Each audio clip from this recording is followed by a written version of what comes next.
Welcome to the Ecomm Breakthrough Podcast. Are you ready to unlock the full potential and growth in your business? You've already crossed 7 figures in sales, but the challenge is knowing how to take your business to the next level.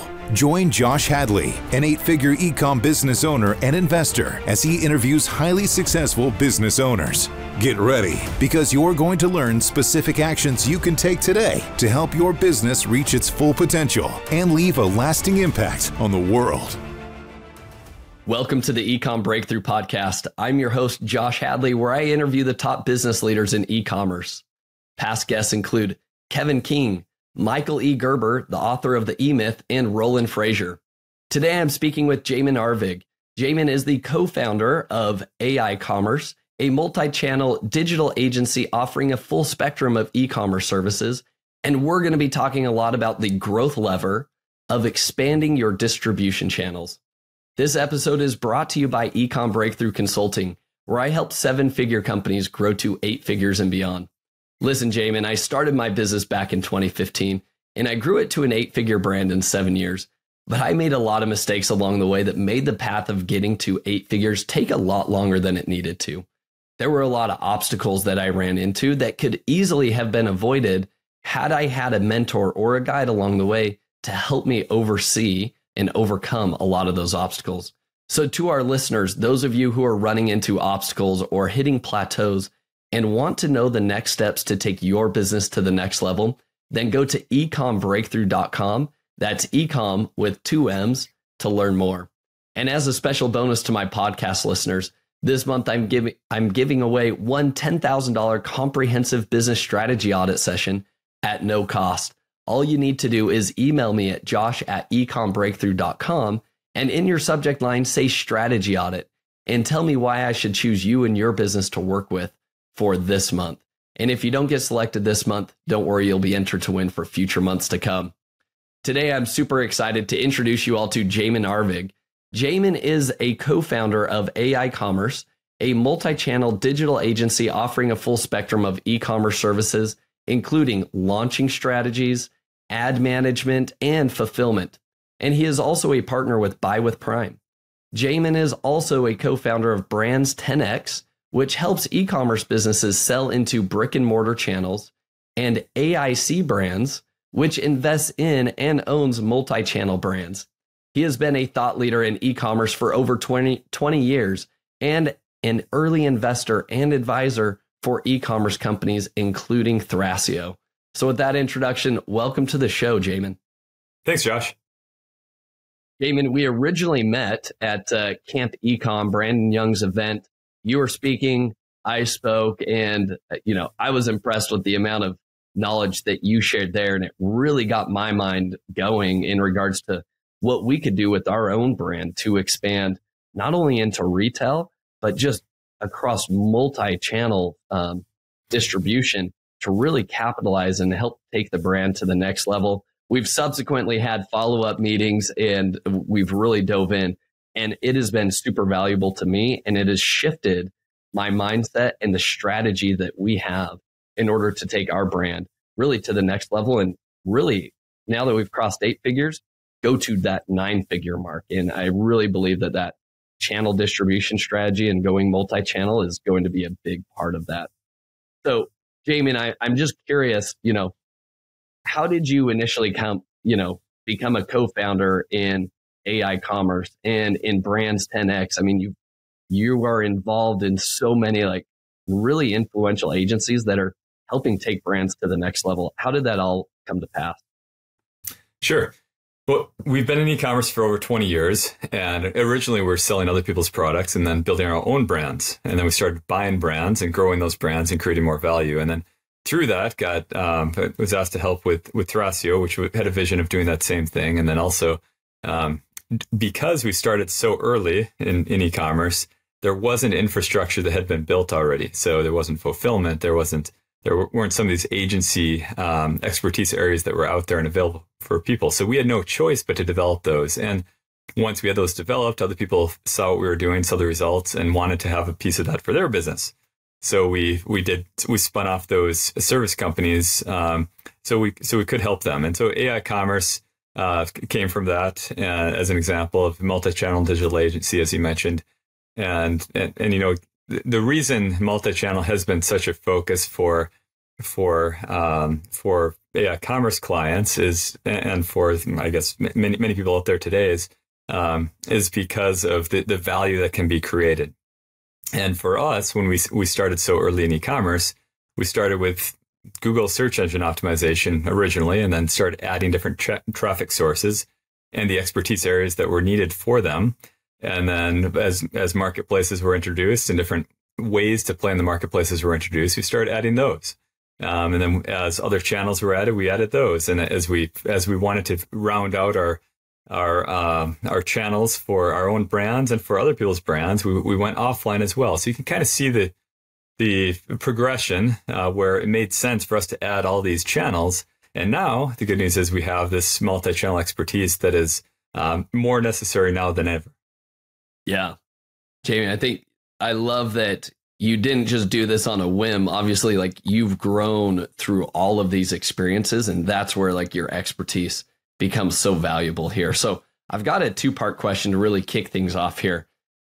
Why is a multi-channel strategy so important to help a brand grow to the next level? And then the second question on that note is, how does that multi-channel strategy influence the overall valuation for that brand? Sure. It's hard not to grow without multiple channels. There's so many reasons that multiple channels can help a company grow. So sure, it's possible to grow without them. You're doing it. We've done it. Many can do that. But when you have more winds at your back, it certainly helps. And when there are downturns, it may be necessary to break even or even grow at all, is to have those multiple channels. And some of the reasons it's important is that each channel has gotten more saturated, more expensive over time.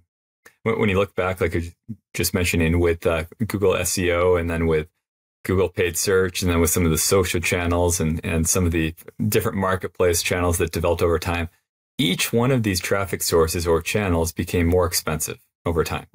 Originally, you know, it was the Wild West, and it was a new open opportunity, and it was, you know, someone could figure out how to play in that pretty easily. Maybe even someone could find out a loophole where they could develop a whole lot of growth in that area.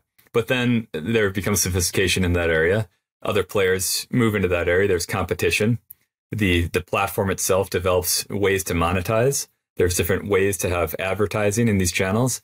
And those ads get more competition, and the bids go up, and prices go up for the ads. And so you can see little by little the prices in each of these channels gets much more expensive. And so to exist, to survive, to thrive in any of these, one needs to be adding these channels.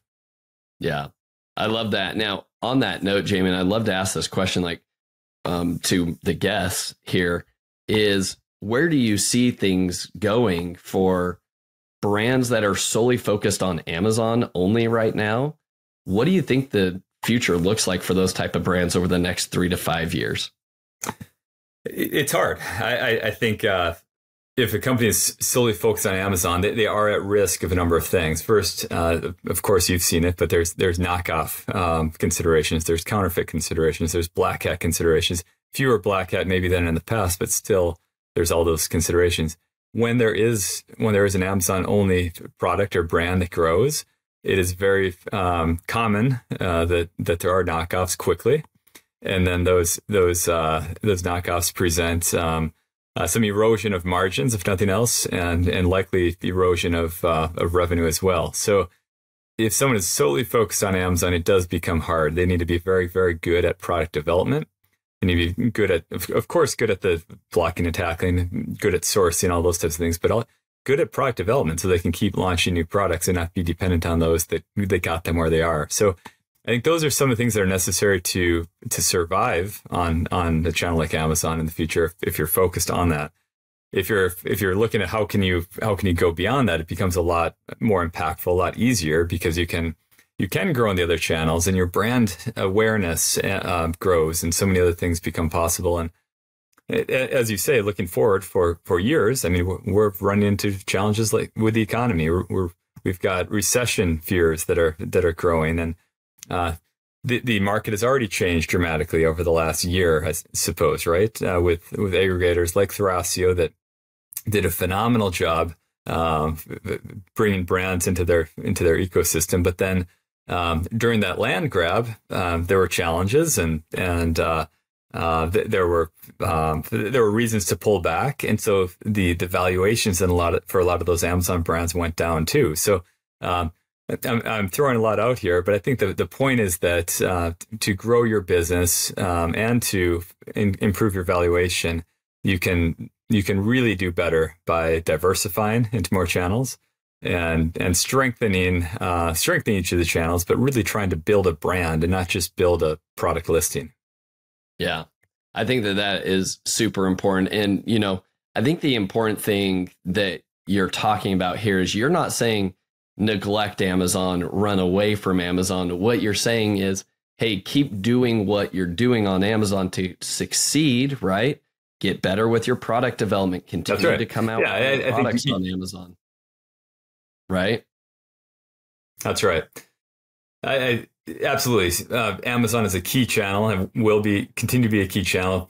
There needs to be a strategy in Amazon. There also needs to be strategy in these other channels.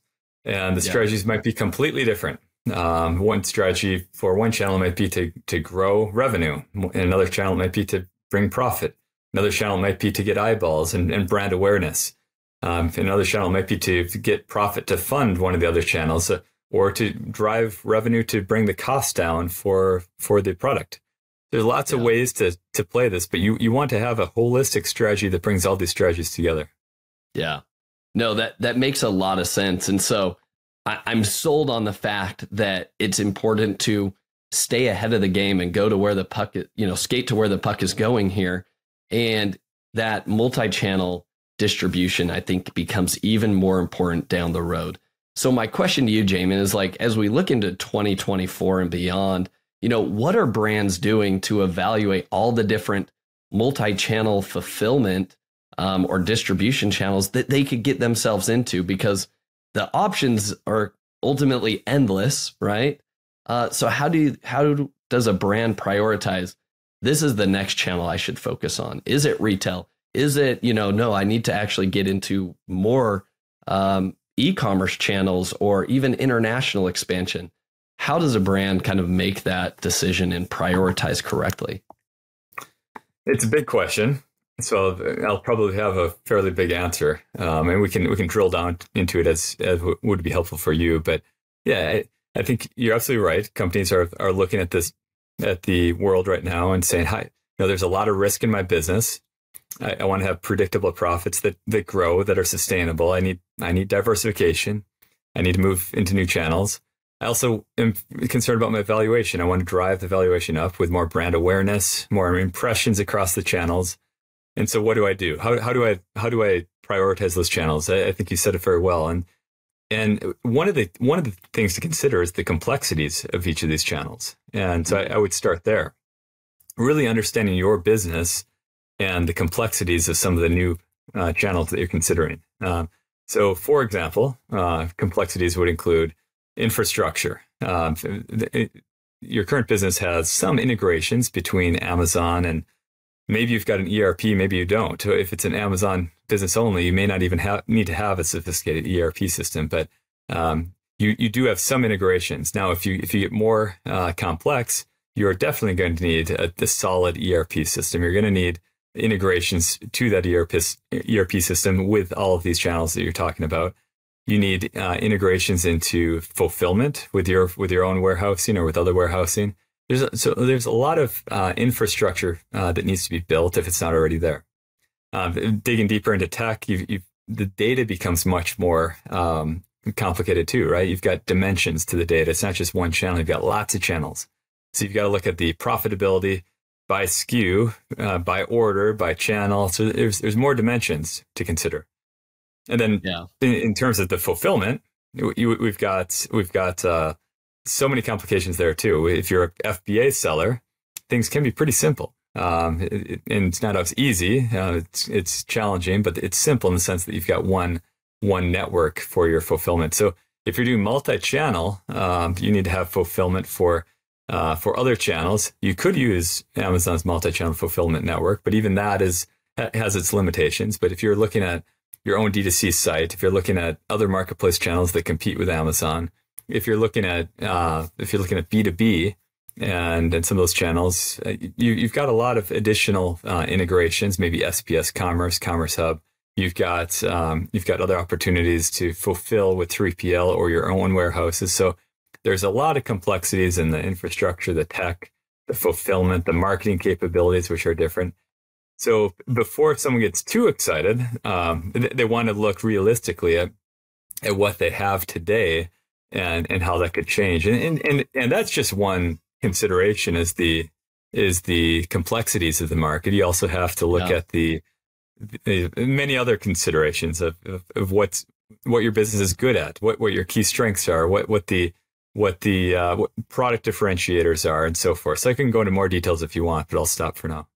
Yeah, I love that you kind of led with the complexity of each channel, right? And kind of going down the pecking order of how complicated is it to get into retail versus, international expansion into Amazon Canada, right? Or just US Walmart online sales, right?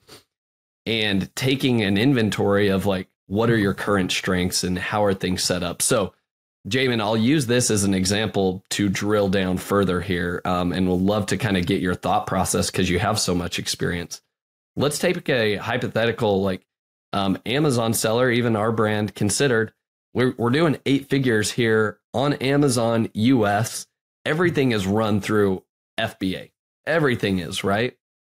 So as I look at all the different channels that we could get ourselves into, what, and here's kind of the next question on with that is obviously we want to find the levers that have the least amount of effort, but can provide an outsized return for us, right? The biggest return on investment. So with that being said, a US based Amazon seller that's 100% FBA right now, what are the channel prioritizations that you would kind of lay out to say, this is going to be kind of like your least complicated channels that I would attack first. And then this is kind of, what I would then start to ramp up to that's going to require additional work and infrastructure before you can approach these phases. Sure. Yeah, I think that is the first step to consider is building a list of the top channels that should be considered and evaluated. And if a company's solely on Amazon and solely using FBA, like you say, in that scenario, I think it's pretty natural to look at other Amazon geographies, right? It's not as big a lift to do that in many ways. In certain ways, with the administrative changes and taxes and all that kind of thing, of course, there is some bit of work there, but that is an easier lift than a completely new channel, usually. Another common one is Walmart. Another mass type of retail channel online where a company can use similar strategies. Now, I would say that those are maybe the top obvious ones to look at, but then there's a whole host of others that actually may make more sense for you than those. Those are the obvious ones, but D2C, building a website, making sure you've got some synergy between your website and Amazon and the other channels that you're looking at. Is always important. You have to look at expanding that as a top opportunity for sure. There's other product specific marketplaces too. If you're in goods that would be sold as hardware goods or home goods, you're probably looking at Home Depot and Lowe's and maybe House and Wayfair if you're in things like furniture. So there's product specific marketplaces that have grown, electronics marketplaces as well, for example. There's others too. So you want to think about what is that list first, and then you can start digging into that list. And maybe the obvious ones are true for you, maybe they aren't. But part of the way to figure that out is to really dig deep into analyzing the market intelligence of a channel. And what does that mean? That's looking at things like the competitive landscape, as an example. Are there products like yours? Does the audience on those channels want products like yours? And how competitive is it? Is there a lot of white space in that particular channel and a need where people are actually searching for that type of product? If so, great. That's a great opportunity, and that should be prioritized. Are there, and then also with each of these channels, what are the issues with them that would prevent them from being a low lift? Are there massive new capabilities that are required? Do they require new fulfillment capabilities or new technical capabilities, or like we were talking about earlier, some completely different marketing capabilities? So what is required to make these possible? What kind of team changes would need to happen? So those are some of the considerations, and then thinking too about profitability. So if you've got a list of these channels and you're starting to prioritize them based on the opportunity, based on the complexity in terms of team, you can then look at the profitability likelihood of each of these. What is the revenue capability? What is the profitability realistic outcome that would happen? Each of these channels has different profitability unit economic considerations. So what are the ads expectation, ad price expectation, or commission expectation, or freight expectation, and so really what is the total profitability to expect? And there's also cash impact considerations too. Some of these channels pay differently than others. So if you're looking at your business holistically, you're thinking about all things with financial objectives, with cash objectives, and so forth. So there's a lot that goes into that. It's a big analysis, as you were talking about earlier with strategy audits. I mean, this is a big project to think about. How do I prioritize these channel opportunities? But it can be done, and it must be done. Yeah. I love the way you kind of walked through that process and the thought process of, hey, look at, even keyword volume, look at the competitive landscape, look at what your profitability could be. I mean, there's so much to consider, and also assign a number to that amount of complexity that would be required for that channel. So I love that mind map that you just kind of laid out there, Jamin.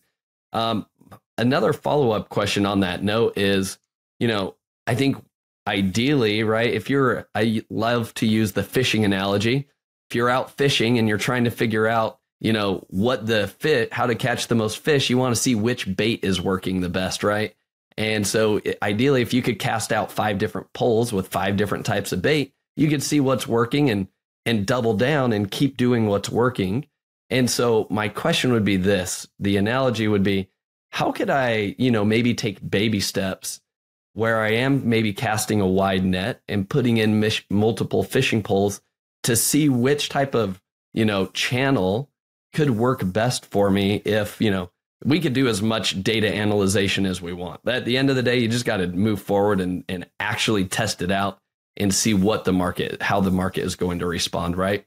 So the question is, how do you take some baby steps to enter some of these new markets when you are relatively new and this is kind of a new venture for you?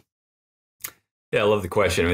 You're an entrepreneur, and you're thinking like an entrepreneur, and you're thinking about how to grow and how to test fast and fail fast and find success where you can, and then you can invest much more, right? And so that's the right way of thinking about it. And so you need to do that. And so I think, again, you don't short circuit any of the steps I just laid out. You might not do the most robust McKinsey level study, but you're going to have those considerations that I laid out. And then you can start testing them, and you pick the top 3, 4, 5, like you're saying, and you start testing them. I think it's always good to start with a few products, not all of your products, and figure out what is a product strategy for them. And in some cases, you may just want to start with your top 10 products, for example, your top products, whatever that is. Maybe your 80-20 split, where your products are much more impactful on Amazon, and assume those would be impactful on the other channels. It's not always the right strategy, though, and sometimes you want different products in different channels. For example, Target, to do something there, it really helps to have different products and unique products to get approved.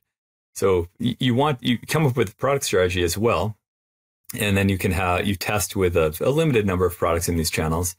You can test you have to understand what the expectation is for advertising, and what is a realistic test, because you don't want to throw 5 fishing poles out with no bait or with the wrong bait. that's going to be a waste. And then you look at the polls and you see that there's no fish on those and you think, oh, that channel's not for me. Well, maybe it is for you, but it was a poor test, right? So you want to make sure you've got the right test for each of these, the right types of product, the right types of pricing strategy, the right types of advertising strategy, and then you can get it out there. I think this is a reason for a company like aiCommerce to exist, because it's hard to go after all of these. So it's helpful to use a partner that is in these channels, that has expertise in the channels and capabilities in the channels, that can quickly test some of these things for you, and then you can see what makes sense and not, and then you can have your partner drill into those much more if you want, and grow the ones that are working, or you can even over time bring those in-house. So I think that's probably a general way of looking at it. Have that smaller, more concise product list that you're testing. You define a budget for the test where you're willing to lose money on the advertising or discounts or whatever it is, and then you bring people in that can help you perform an appropriate test, a real test, where you can walk away and know that yes or no, and is this the right channel, and if it is, how do I win in that channel? Is it with a different type of product? Is it with a different type of strategy? Hopefully that can help people kind of get their feet wet. Yeah, I love that. I really like the mindset shift of like, you don't have to take all of your products, right? If you have a large SKU number like we have, like, don't get overwhelmed with, I've got to figure out my plan for 1,000 SKUs. Figure out like, all right, which are my top ones, and let's really focus in on those. And let's start there. That's more of a bite-sized chunk that I could actually handle. Right. And we haven't talked about brick and mortar. I know you're getting to that. That's my exact next question was, at which point do you determine, like, in your experience, like, is there a specific point where you see brick and mortar being a good option for brands, or is it just specific for every single brand and there's no real rule of thumb here? Yeah, I think before someone considers brick and mortar, if they're an Amazon native business or e-commerce native business, they need to understand that it is a completely different space. If you're Amazon only, you look at D2C and you think, man, that's a different world. I can't do that. Or if you're D2C only, you think Amazon's a different world and I can't do that. And the same is true for brick and mortar. It is a different world, but you can do it if you've got a strategy, if you've got partners, if you've got a team that can help you get there. So when does it make sense to consider brick and mortar? I think you need to have a product that has been proven in your channel. You need to have some type of proof that that product works. Some social proof. You've got good volume. You've got good reviews. You've got good exposure. You've got eyeballs on this product. Maybe there's not huge brand awareness in the geography, but at least you've got proof that this product can work. And I think you've got to have at some point you either already have things like packaging and collateral and those types of things, or you're willing to go invest in those things. If you've got packaging strategy on your Amazon product, and you might, hopefully you do, that packaging strategy might be similar to your brick and mortar packaging strategy. It might be a little different, but that is one thing to consider. We can drill into that if you want. There's other collateral that needs to be designed as well, but a lot of those things can be done after you decide to test out brick and mortar. First, though, you just need to make sure you've got a product that has social proof on it in your channels, and you want to make sure that your product matters in the brick and mortar channels. It's different than the others. It's needed. There's some demand for it, so you can do some investigation on that and look at those markets. If it's one of the majors or mass merchandise like Walmart, you can see what they're selling and if there's a place for you. If maybe you're looking at getting in smaller stores that's more diversified, and maybe there's a need in smaller boutique shops or everything in between, the category specific shops. But make sure there's some differentiation that you can go to the buyers and show that, yeah, I've got a great product, great brand. You need this in your store. So I think those are some of the early things to look at. But yeah, that first question is, am I ready for retail? And you ask the right question that people should be asking. I think so. Brands 10X helps with this kind of thing too, to help people understand, are they ready for retail? And then if so, they can take a baby step or a bigger step into that. A baby step might be getting educated, getting understanding what are the opportunities. And so there's education opportunities to understand what is required for all these things and to actually do it. The education can help people understand here is exactly how you get your packaging set up, exactly how you get your sell sheets, exactly how you find the buyers and how you talk to the buyers in these brick and mortar stores. So I think that can be helpful to get people educated. And then if they want help to have a team that has expertise that can actually go sell the product into brick and mortar, then they bring that in. Brands 10X does that, or other companies do that as well to help people build a new team in a new area. And it doesn't have to be a set of employees. It can be contractors. Again, a way to test, very, very small, to make sure there is some product market fit and some momentum before testing more heavily. Yeah, I love that. And we could take the entire rest of the podcast and just drill into brick and mortar retail, because there is so much that goes into that. But as we're running up on time here, Jamin, I'm curious if you have maybe a couple case studies that you could share with us of, maybe native Amazon brands that have been able to successfully scale and grow and take things to the next level by implementing this kind of multi-channel approach to their business. Yeah, absolutely. I can share some now, or if you want some digital case studies to share afterwards, that's fine as well with more detail. But with some brands, there's a brand, Lumi World, that was focused Amazon only, and then they moved to in store and have more business in store now than they had on Amazon. So that's one example. And then now they're in the process of taking advantage of the next multi-channel opportunity, which is buy with Prime. And I don't know if you had that on your list of questions, but I think it's a great thing for people to consider when they're wanting to be multi-channel. And so buy with Prime is an Amazon opportunity to allow people on a direct-to-consumer site to click a button where a customer can buy with the Prime account. So it's very easy for the customer. And as a result, they're able to have a 25% or more, typically, conversion rate lift on their direct-to-consumer site. So that's huge if you can have that kind of lift. And then you can spend more money on advertising more profitably. So, and the reason for this is, again, they've got that ease of use with that buy with Prime button, but it also has the branding behind it, the trust behind it, the fulfillment network behind it, most of all, probably. So the customer knows they're going to get that product very quickly. And so we've done a lot with this. I'm a huge proponent of this. There's pros and cons, trust me, and I can talk about this in great detail too. But with the right strategy, buy with Prime can be tremendously helpful for a direct-to-consumer or an Amazon brand that's trying to move to direct-to-consumer, by the way. Yeah, I love that. Any other case studies? I think another one that comes to mind is in the health space. Tier 1 is a brand that started on direct-to-consumer, went to Amazon, and then went brick and mortar. And so their products have had to shift based on the channel a bit. It's not 100% overlap in all the products in each of the channels. So they've had to have a product-specific strategy, but the ability to move into the different categories has been tremendously helpful in building not just revenue, but brand awareness that helps all of the channels. So all of the channels become more profitable and have better conversion rates because the brand exists in multiple channels. Yeah, I love that.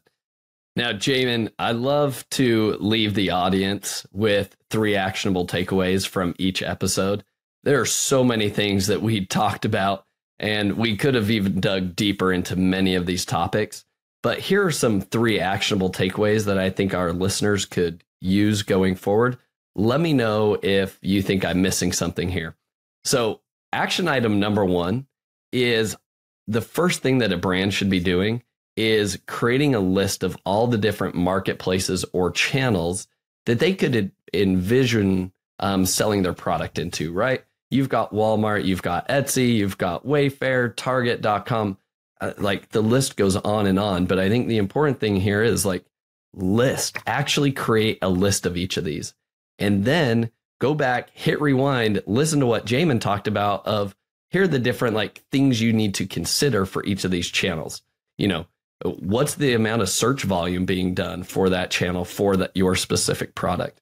What's the competition landscape look like for your product on that channel? In addition to that, what additional complexities may be required? Do you have to change your product packaging? Do you have to change the way your logistics work? Do you have to hire team members to support this? And assign a value to each of those. And then prioritize, obviously starting with the least complicated, but producing the highest return on investment first and go from there. So that would be action item number 1 is create that list and score those different areas that we talked about. Action item number 2, I think is one of the crucial things here is start first with your best-selling products and don't get overwhelmed, especially if you have a large SKU count. Start with a few. Take that initial baby step. That's going to be much more manageable to take that next action. And then finally, action item number 3 is to partner with experts like yourself, people and guides and mentors that have been there, done that, that can help you see around those blind curves that you're about to come around, that you don't know what you're about to experience yet, but somebody else does. You will go faster. You'll make better decisions if you have somebody like that in your back pocket. All too often, I think entrepreneurs have the mentality, which can be good, but also bad at the same token of, I can hustle, I can grind this, I can learn this and do this myself. Sometimes your time is better utilized, focused on the future vision of the business and allowing other experts to come in and help guide the formation of that vision. Jamin, is there anything else that you would add to these action items here for our listeners? I think you said it well, and happy to be a resource as well. That's why I'm here, trying to spread the word and the importance of multi-channel. So if anyone is overwhelmed or wondering if multi-channel fits for them or what the next steps are, feel free to reach out to aiCommerce and someone there can have a conversation. You may qualify for either a quick audit to kind of think through the next steps that'd be easy for you, or else a more in-depth free audit as well to understand how you can win and how you can prioritize and how you can execute in these new channels. And I think it does help to talk to experts. Even on the example with Buy with Prime, we've developed special relationships with Amazon. So we get lots of Amazon reps that help us and our brands really get to the next level with constraints that come up, and customized strategies and ways to make sure those strategies actually work. So happy to be a resource and friend in this area. Awesome. So definitely check out aiCommerce.com for people, and fortuitous naming, by the way, of aiCommerce and getting that domain much earlier than the whole AI boom. Jamin, real quick here, I like to ask each guest the 3 following questions. So let's start with number 1. What's been the most influential book that you've read and why? One of the books and theories that I prescribe to is the entrepreneurial operating system and scaling up. They're 2 different things, but very, very similar. And the books behind each of those are tremendously helpful. So I know a lot of people know these now, but if you don't, highly encourage you to look into them or get someone to help you implement them. But Traction is the book with entrepreneurial operating system, and then with the scaling up philosophy, the book is called Scaling Up.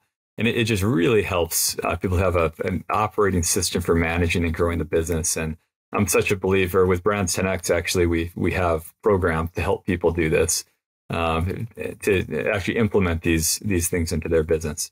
They're very helpful. I wish I would have done it earlier. Yeah, those are great books. I would definitely echo what you said there. Question number 2 is, what is your favorite productivity tool or software that you've recently been using that you think is a game changer? Well, of course, everyone's experimenting with ChatGPT, right? So I'm using that a lot, trying to integrate that into other tools too, like Gmail, for example, trying to have things that can be automatically written or updated with that. So I think there's a lot of AI tools that are quite powerful right now that I'm using, and that's probably the obvious one that has been helpful. Do you have a favorite AI tool at this point outside of ChatGPT? It's changing quickly, so I don't think any that I can really vouch for. It's funny, a lot of these tools are 72 hours old or something like that, right? But they're developing and changing very quickly. Yep. All right. Last but not least, who is somebody that you admire or respect the most in the e-commerce space that other people should be following, and why? Well, I think a leader in the space that I can mention is in the aggregator space. We've talked about them already, but Thrasio, co-founded by Carlos Cashman. I think he's phenomenal at understanding channel distribution and ways to grow and get into more channels and specifically or more generally, I guess, just business, how one can leverage and scale businesses. So I think he's been very impactful, and I encourage anyone to keep track of him. Awesome. Jamin, great insights today. Thank you so much for sharing your wealth of knowledge and wisdom with us all today. Happy to be with you. Thanks, Josh. Thank you for listening. Visit ecommbreakthrough.com for more information. If you've enjoyed today's episode, the best way you can show your appreciation is by clicking the subscribe button and quickly leaving a review. See you again next time.